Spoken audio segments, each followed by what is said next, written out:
না ডাক্তারবাবু, কেউ দেয়নি। আসলে ছোট মার ঘুম হতো না ভালো করে, ওষুধটা খেলে খুব ভালো ঘুম হয়, ওই জন্যই খেত। পুতুল মিথ্যে বললো কেন? এভাবে নিজের ইচ্ছে মতো আপনি ওষুধটা খেয়ে যাচ্ছেন। কতদিন ধরে খাচ্ছেন? অনেক বছর। ইমিডিয়েট এই ওষুধটা বন্ধ করুন। এই মেডিসিনের অ্যাকশন কাটানোর জন্য আপনাকে আমি একটা অন্য ওষুধ লিখে দিচ্ছি। তবে তাতে আপনার কিছু সমস্যা হতে পারে, যেমন ধরুন অনিদ্রা, হ্যালুসিনেশন, এগুলো হতে পারে। আচ্ছা সেসব ঠিক আছে ডাক্তারবাবু, বলছি যে আপনি যে ওষুধটা দেবেন ওতে ছোট মার সমস্যাগুলো কমে যাবে তো? দেখুন, এটা তো একদিনে ঠিক হওয়ার নয়, ধীরে ধীরে সব ঠিক হয়ে যাবে। অরুণ, তুই একবার ডাক্তারবাবু বলছি যে এই স্ট্রোকের ওষুধের ব্যাপারটা বলবেন না, বাড়িতে খুব ঝামেলা হবে না হলে। অরুণ, তুই একবার ভেতরে আয় তো। হ্যাঁ এই তো বরকা, বসো বসো। ঠিক আছে। বলছি যে ডাক্তার দাদা, হ্যাঁ কি কথা হলো? কি বুঝলে? কেসটা কি বলো তো? ডিটেলটা আমি তোকে পরে বলছি। এটা একটা নার্ভেরই ইস্যু আছে, ট্রিটমেন্টটা বহুদিন ধরে চালাতে হবে, তবে প্রথম একটা সপ্তাহ খুব ক্রিটিক্যাল। আমি যে ওষুধটা লিখবো সেটা সাইড এফেক্ট ভীষণ স্ট্রং, সেটা যদি উনি সহ্য করে নিতে পারেন ধীরে ধীরে ঠিক হয়ে যাবেন। ওনাকে কয়েকদিনের জন্য হাসপাতালে ভর্তি করে প্রথম কয়েকটা ডোজ যদি ওখানে দেওয়া যায় তাহলে ভালো হয়, কারণ বাড়াবাড়ি কিছু হয়ে গেলে তোরা কিন্তু বাড়িতে সামলাতে পারবি না। ডাক্তারবাবু বলছি যে আপনি চিকিৎসাটা শুরু করুন না, ওষুধ দিন, আমি আপনাকে কথা দিচ্ছি কোনো সমস্যা হবে না। এই ওষুধটা আজকে থেকেই চালু করতে হবে, তবে এই ওষুধ খাওয়ার আগে বা পরে অন্য কোনো ওষুধ খাওয়া যাবে না। ও আর একটা কথা, টক জাতীয় কিছু খাওয়া যাবে না। আর আপনি মাঝে মাঝে হ্যালোসিনেট করতে পারেন, মানে অদ্ভুত কিছু দৃশ্য আপনার চোখের সামনে ভেসে উঠবে, তবে ভয় পাবেন না। আর একটা কথা, আপনি কিন্তু আলো নিভিয়ে সম্পূর্ণ অন্ধকার ঘরে শোবেন না, এবং কোনো ভারী বা ধারালো জিনিস আপনার হাতের কাছে রাখবেন না। ডাক্তারবাবু ধন্যবাদ, আপনি যেগুলো বললেন আমরা মাথায় রাখবো।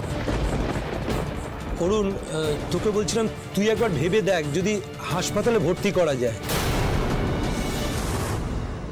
না মানে তুমি বললে ঠিক আছে, বললাম তো, আমরা দেখে নিচ্ছি। হ্যাঁ, আমি তোমার পরে যোগাযোগ করছি, ঠিক আছে? আচ্ছা, করে দিচ্ছি। আচ্ছা, ধন্যবাদ ডাক্তারবাবু।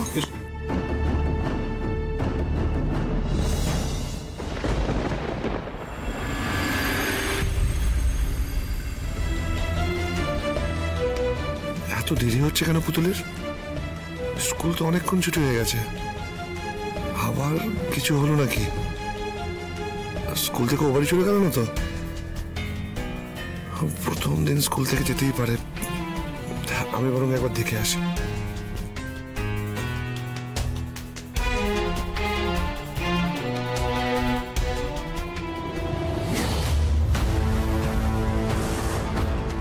কোথায় যাচ্ছ ময়ূক?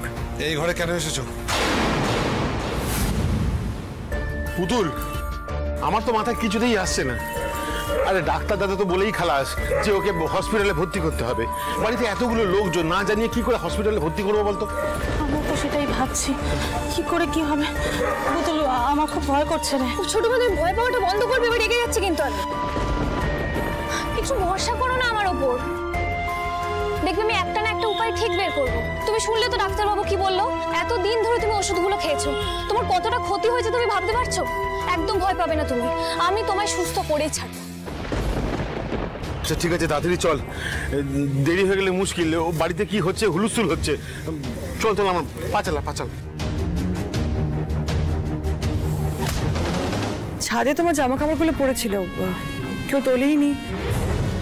আমি জানি এগুলো পুতুলের কাজ, কিন্তু পুতুল তো এখনো বাড়ি ফেরেনি, তাই আমি সব ভাঁজ করে নিয়ে এলাম আর কি। আচ্ছা তুমি চা খাবে? চা করে আনবো? এই দেখো, জামা কাপড় রাখা হয়ে গেছে, এবার দয়া করে এখান থেকে যাও। কি বাবা, তুমি ল্যাপটপটা ভাবে রেখে দিয়েছো? ওফ, তুমি না কি করো, আমি যারা গুছিয়ে দিচ্ছি। ওফ বাবা।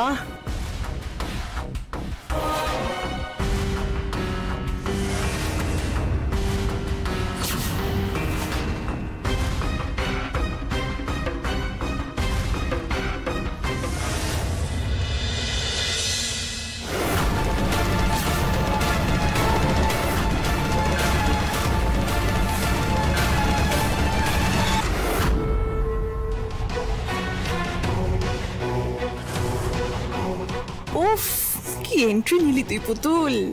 তোর চোখের সামনে তোর বরের বুকের ওপর পড়ে আছি, দেখে গা জ্বালা করছে তো। আরো অনেক ঝুলুনি বাকি আছে রে তোর।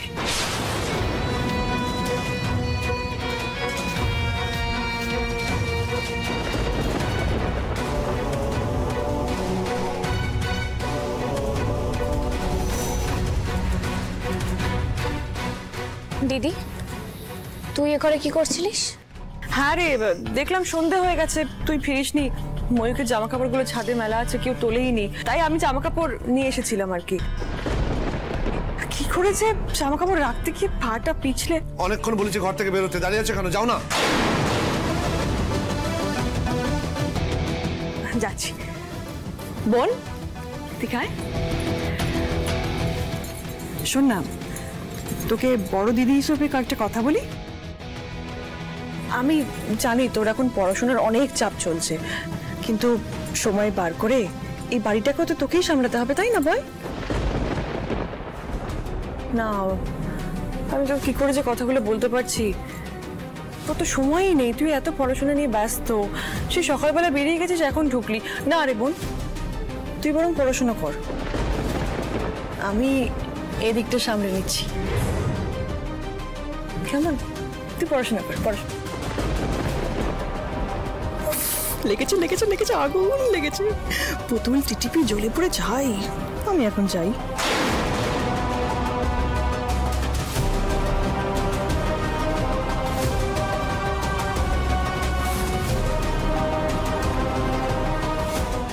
কি কার বিছানা এটা? ও আচ্ছা আচ্ছা, তাহলে ময়ূক আর পুতুল আলাদা শোয়। এটা তো ব্রেকিং নিউজ, এক্ষুনি মেজমাকে জানাতে হচ্ছে।